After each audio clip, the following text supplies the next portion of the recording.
जीवनातील सर्वात क्रूर सत्य ज्याबद्दल लोक बोलत नाहीत. सर्वात पहिले क्रूर सत्य.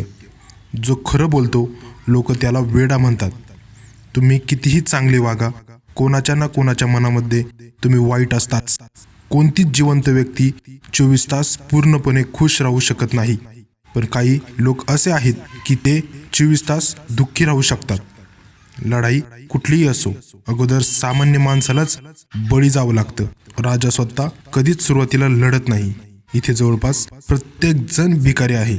गरीब लोक श्रीमंताकडे भीक मागतात, श्रीमंत लोक देवाकडे भीक मागतात. आजकाल वर्जिन या शब्दाचा खूप वापर वाढला आहे. माझा जोडीदार वर्जिन असो किंवा नसो, मला काहीच फरक पडत नाही. वर्जिन असणे किंवा नसणे हा प्रत्येकाचा वैयक्तिक प्रश्न आहे, असं म्हणणारे 80% लोक, पुरुष स्त्री स्वतः वर्जिन नसतात. जे लोक आयुष्यात खूप जास्त वेळेला हरलेले असतात ते आयुष्यात खूप मोठे होतात, नाहीतर आत्महत्या करतात. आजच्या काळात सिक्युरिटी, सुरक्षितता ही गोष्ट फक्त दिखावा करण्यासाठी अस्तित्वात आहे. अगदी लोकशाही सारखीच. कर्म खूप भयंकर गोष्ट आहे. कोणाचं वाईट केलं तर आपलं वाईट कधी ना कधी होणारच. माणसापेक्षा निसर्ग खूप बलवान आहे. निसर्गाने ठरवलं तर निसर्ग खूप जीवितहानी करू शकतो.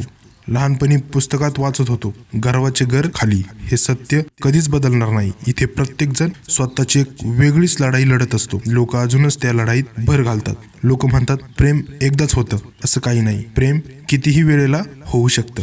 एक वेळेला वाघावर विश्वास ठेवणे चांगले, पण माणसावर विश्वास ठेवताना खूप विचार करावा लागतो. कुठल्याही टीव्हीवर दिसत नसली तरी भारतामध्ये सध्याच्या परिस्थितीत तीव्र मंदी आहे. कमीत कमी पुढचे 2-3 वर्ष सामान्य माणसासाठी खूपच कठीण आहे. आपण सर्वच गोष्टी चांगल्या प्रकारे करू शकत नाही आणि त्यामध्ये वाईट वाटण्यासारखे काहीच नाही. सोशल मीडियावरील आनंदी फोटो आणि रोजचे खरे जीवन यात खूप मोठा फरक आहे. पुढारी तोच होऊ शकतो जो एकदम काटेकोरपणे खोटं बोलतो. तुमचं आयुष्य हे तुमच्याशिवाय दुसरं कोणीही बदलू शकत नाही. पण तुमचं आयुष्य बदलल्यावर खूप जण त्यांनी तुमच्या डोक्यावर कसा हात ठेवला हेच सांगत फिरणार. अटळ कठोर सत्य. मी आणि आपण बघणारे सर्वजण, आपण कितीही प्रयत्न केले, कितीही पैसे खर्च केले तरी कधी ना कधी मरणार आहोत. कधी ते कोणालाच माहीत नाही. व्हिडिओ जर आवडला तर लाईक करा, शेअर करा आणि ऋषी मराठी या चॅनलला सबस्क्राईब करा. धन्यवाद.